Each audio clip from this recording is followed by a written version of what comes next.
Hi and welcome to Friday's live trading on Friday 29th of May. So just waiting and looking at this euro dollar at the moment. We've gone through our analysis this morning. I'll just give some explanation of what we're looking at here. So the euro's pushed up nicely over most of this week actually. Tuesday onwards it's pushed well and looking quite solid from this perspective. However, you notice a bit of slowing down of the momentum as it's pushed up to these highs here. What I'm looking at though is on this 4 hourly we've got a bit of divergence, 4 hourly time frame rather, we've got a bit of divergence. It's a bit short, it's R1 at the moment. It would be quite nice if it ran into that, but I'm just looking to see if we get a breakdown of this trend. We've got an untouched daily pivot below, we've got the divergence sitting there, just waiting to see divergence on the MACD there as well. If you like MACD divergences or prefer those, just waiting to see if this rolls over, but at this moment just being patient, waiting. It's a bit of a waiting game. So that's what I'm looking there. There's a similar one on the pound. The pound's been a bit softer of late. The pound may have already been starting to move here. We've just running in. The pound's got the same sort of potential there. It's a bit flatter on its. Actually, it made a new high here, so it hasn't got the divergence on the MACD. It has got a bit on the RSI here, so we could see the pound trigger a little bit earlier. So let's just come down the time frames here and check. I preferred the euro today, but don't mind it. Don't mind if I do here. So we'll maybe looking. The thing with the euro, it has a neater risk reward here. I'm going to need to pop the stop up the highs here, and I'm looking really almost at a 1-to-1 by the time this is looking. It's looking like it's probably triggering at this stage. The 1-to-1 isn't so impressive for me here. In terms of the reward, would be down here at 20, well, around about 123. We'll see how this forms though. It's triggered a lower high for sure on this time frame. As I said, my preference really was sitting there on the euro. So I'm going to wait, hang it out and see if the euro breaks. I think I'll stick with what I was looking at there. I mean, there is a potential you could do both. Yes, the euro's pushing back up at this stage, so it's pausing. If I feel much more comfortable when the pound and euro running together. This isn't at the moment, which suggests that the pound, yes, it is a bit weaker. I think it's worth waiting to see if this rolls. If this starts rolling, it gives me a bit more confidence that we're seeing dollar strength coming through, which will give more opportunity even to that pound. It may just be like a little bit fake out at the bottom of the pound. So hanging in there for a moment. Yeah, as I said, I was looking at this, but it's triggering. It's pulled back a little bit at the moment. We're seeing the euro pushing up. We're seeing the Aussie still pushing up to a degree. Okay, the yen's softened up a little bit here. I shall be patient and wait for my original target there. Okay, just taking a short on the euro. It was stop sitting at 111.19. Looking for the daily pivot. So just to confirm, we've shorted this euro dollar. We've got the stop there above the R1. Looking down at the daily pivot, just fractionally what I've done actually is doing it in two exits potentially here if it gets there. So looking, bearing in mind there's a 4 hourly S3 there. These hold on. So often we get a bounce, even if it's temporary and it's only for a 4-hour session. We've still got the good probability of the daily pivot being hit. But I've looked at 1060 for the first. I'll probably take 3/5 off at this point here and let a couple of fifths run. Obviously, if it gets there, stops will be down lower. So that's the plan for the day at the moment. Okay, so just stopped out of the euro dollar here. It started off quite well, bounced again, and off it went. Taking out the highs here. I'd already touched the S1 previously, but it just at the moment, maybe month-end rebalancing starting earlier than today. We'll see, but for now, it might run again. It hasn't got overbought into this area here. Not giving me further signs. It's now, I mean, the short term really no divergences, minor divergence sitting there. But would look, if I was to shortlist now, would need to see it coming off quite a bit. It looked like it bounced off that 30-minute 20. Well, it did hit a 30-minute 20, not the 21 that is showing on here. That's moving average has moved up, so it did give a bit too much support there for it. But I will review this. It's 10 o'clock, or just after 10, 2 minutes past 10. Not looking to chase it down or try and get back into it right now. If this is going to continue pushing, I'll let it go, but I need to see a bit more of a signal. The MACD, you see, is starting to pick up again here. Momentum starting to push back into the move, so it's not worth standing in front of. Ironically, the pound, which had didn't have a very good risk reward on it, has gone and done the doings. Technically terms that. Gone down, caught that daily pivot, but when I was looking at it back here, it just the risk reward, I mean, even if you put the more modest reward there, wasn't even a 2-to-1, so didn't really appeal. But it has gone down. It has done the, as I say, done the deed there. But wrong pairing this morning, I guess. But we'll keep an eye on these markets and see what else comes out. So just running through the markets, it's coming up to midday. Just reviewing the euro trade earlier on. The thing is, when you've got a signal, we had the divergence earlier on, kicking across the highs there for the euro. As soon as you get the signal and you get a bit of a trigger and a high probability, for me, I've got to take them. Just hasn't worked on this particular occasion. The euro's pushing up. One thing it hadn't mentioned it's reminded me, it's the last trading day of the month, and we may get some rebalancing, maybe coming through the day. Also, of course, towards the London 4 o'clock fix, 4:01 fix, that may see some volatility as we ride towards that. We've also got a speaker at 4 o'clock, so it could be fun times around then. But leading up to that, the euro still pushing up at the moment. It's worked off its divergence from that prior high there. Now it's just gone on through, so that's just kicking in. There's not going to be a double divergence at this stage unless it retraces, pushes up again, but even then it's not going to be giving me double divergence. So that's the euro. The pound, it's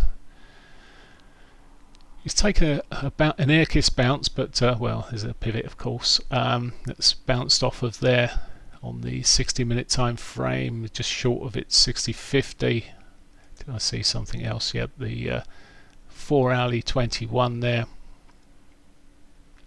just giving some support to it. Maybe it's bigger picture, still got higher lows kicking in if we push through here. Bit of a mess though. Can't see anything on it at this stage. It might push up towards its higher one at some point, which would find resistance just short of that, maybe into the prior highs, but nothing right this moment. So that's the pound. Dollar yen. Dollar yen's had a bit of a bounce there, but I'm just not loving this either. It's just dancing around this area. It's range bound between that 107.30 area, 107.10. It's about 20 pip range at this stage. If it does start pushing up, well, it may change things, give us potential for some of the cross pairs even. Aussie dollar was looking okay for a while, but it's just got into this consolidated phase. It had a nice little run up through the Asian session there, but has gone into its R1 now. It's clipped its daily pivot already, so we're just looking to see there's not even a divergence across the highs here. Has double top though with this prior's highs, it looks like, pretty much. He says, trying to get my cursor to come back on the site. There we go. Yeah, has double top there. So it is in double top territory. High lows all the way through there at the moment. I'll stand aside of that. It's not got anything that appeals. Canadian dollar's been stuffed a bit this morning and yesterday. It has had a little roll down there. Probably holding it back a little bit. His oil's been coming off this morning, and the dollar's also been coming off, and it's not really going. Neither they're sort of not really helping each other really here. As it sits, it's into its S1 prior lows sitting around this area. There's been demand around this area. Maybe if it sort of pitches up and rolls back again at some stage, it will gain a bit more momentum. It's trying its best at this stage, but not appealing. So let's have a quick look at a couple of the crosses. The euro yen. Then the euro's had a good move this morning. Euro yen's responded. The yen was holding on quite well for quite a bit of time, but it's yielded a stronger euro, certainly double topping where it is here. Has it got the legs to get another shove up? It's got a bit of divergence across the highs here. Is it actually there? Just see if I can get. It has actually given us a bit of divergence here.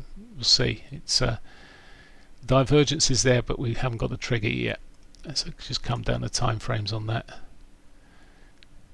Maybe we've got the 12 o'clock pivots that are coming in now, which may see price head on some of these pairs back towards their sort of mean of the previous session. There's not many pips on that though, is there? 21, 31, 15 pips, not a big move there at all. So not a great mover. Pound yen, we like a little pop at occasionally. Oops, come out too far on that. Pound yen caught between the moving averages at the moment. Someone did take them all off the other day apparently, so he tells me, but either way my ones are still on there and these prices hanging in between. Put a bullish pivot swing in there, and just if we can break back up the 50 above the 50, it might be attractive. Even back to those prior highs there, so there's something to watch as we run through here. The yen's, as I say, got caught a little bit there. It's if anything, it may pick up, so soften against the dollar, and if we're seeing that, we could see with the pound trying its best to have a little shove, that we could see a break of this, and as I say, a bit more of a further upside. I wouldn't be necessarily looking at all the way up to its R1. It's already hit the S1. The probability of them both being hit isn't great, but it happens on the volatile market. See how this runs, but a break of that 50 may be possible. Aside of that, some of the other pairings really just no divergence here as such, but it has been looking soft. But nothing on the majors I'm looking at really at the moment, so apart from that potential pound yen, keep an eye on that. Okay, so entered the pound yen trade here at 132.32. It's easy for me to say, I couldn't even type it properly a minute ago. Looking to trade back towards the prior highs there, so it's just come to a 60-minute there, so it's breaking out through here, looking just back towards 32.80. That's 132.80ish, 82. It's just around about these prior highs here, so looking at seeing if we can get a break up to that sort of level. Okay, stop wise, I'm sitting at the moment just to add a little bit more stopper now. I just want to put a stop, just give it a little bit of space there to about 132.08 here, so 07 maybe, so about 25 pips stop. Okay, so we've seen the pound yen moving up here. I've just actually edged the stop up, so it's minus 15 now. We're up about 10 or so pips there. I've just edged it up a little bit to a little bit nearer the lows there, but so it's 132.17, 132.17. We'll see what we'll do with that, but we'll leave that for now. So that's where we are. Okay, so at this point I've just moved the stop up to break even, so we're just into a break even trade. It's not quite up to target 32.80, so just need it to pitch up a bit further for us. It's not that far away, but we'll leave it to be done now. So stop at break even on our trade. Okay, so pound yen just come up, hit our target there. It might continue pushing off further, but I'm quite happy at the target I set here, just below the prior highs here. It did actually stall a short while ago, so it's sitting about 10 pips lower. So target hit. The R1 sits above it, but it's already hit the S1. Both being hit in a day is less likely. There's not to say it won't happen. I'm just changed the S&Ps here for a second. I just wanted to show you a chart with a bit more data on it, but there we go. Generally you either get one or the other hit, so the R1 there, the S1 at the lows here might, as I say, might push up. The yen's absolutely diving at the moment, and that may be it, but going from pillar to post is less likely, so I'm quite happy where we are there. It's made up for this morning's I say made up for this morning's loss, but it's covered this morning's loss and put us in a profitable position for the end of the day. So it certainly won't be, I don't think I'll be trading again. It's a weird old day. It's the end of the month. We may get some positioning coming through here. This in itself may be just traders positioning, hedge funds adjusting their positions. You can see it's the yen's really what's softened out there on the markets. It's gone from really being down right beyond its S3 there, almost into its S4 sort of territory today, pushing back up. At the moment, really softened. Cable, the other part of the trade, or the pound part of the trade. The pound's done well for this afternoon. I did sort of wonder if I should have been trading the pound dollar as opposed to the pound yen at one stage, but it's probably not that much in it. 10, 20, 30. I might actually, by the time I took the trade on the dollar yen, it was around 12 o'clock ish time, so I was better off on the pound yen at the end. So just an extra bit of leverage you get with that cross pair. So I'm going to end the recording for now. So that was Friday's live trading. Hope you all have a great weekend.